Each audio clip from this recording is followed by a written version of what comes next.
Percy and Duck like working at the harbor by the sea.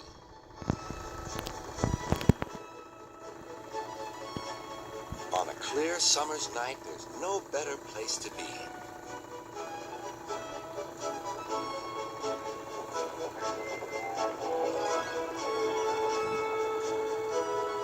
The big ships bring passengers. Cargo ships carry machinery and other things. Duck and Percy puff backwards and forwards with the crates of cargo as they are loaded and unloaded by the quayside. One morning, Duck and Percy noticed that the horizon was packed with sails flapping against the blue sky. "I wish I could sail to faraway lands," sighed Duck. "Engines can't go sailing," snorted Percy, "because engines can't float." Duck still had his dreams. Suddenly, they were rudely interrupted.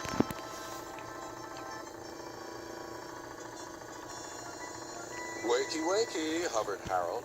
"I'm looking at the boats," replied Duck. "That's the regatta. Lots of boats, lots of races, great fun. I hover around in case I'm needed." "Do you go to the horizon?" asked Duck. "Yes, and beyond." "I didn't know there was a beyond," whispered Percy. "Do you go to other places at sea?" continued Duck. "Certainly. I can land on ships, you know. Anywhere, anytime. Goodbye." Duck sighed. He went on talking about the regatta all day. Percy lost patience. "Well, Duck, I'd rather have my wheels on solid ground. Our rails can take us to all the places we could ever wish to see."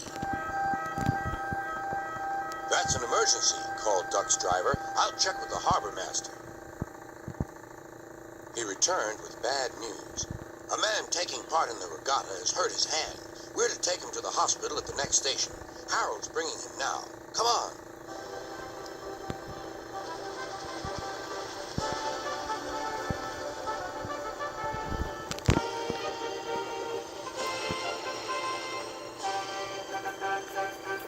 "Good to see you again, Duck," whirred Harold as he landed carefully on the platform. The man was gently helped to safety. "My job is to stay at sea in case of other emergencies. Otherwise, I would take this gentleman to hospital myself. Must fly. Goodbye."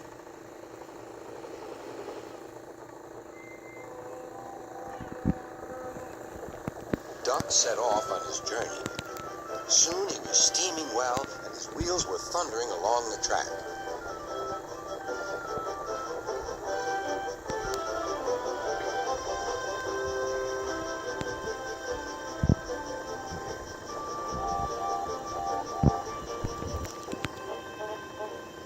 When they reached the station, the man thanked everyone, and Bertie got ready to take him to the hospital.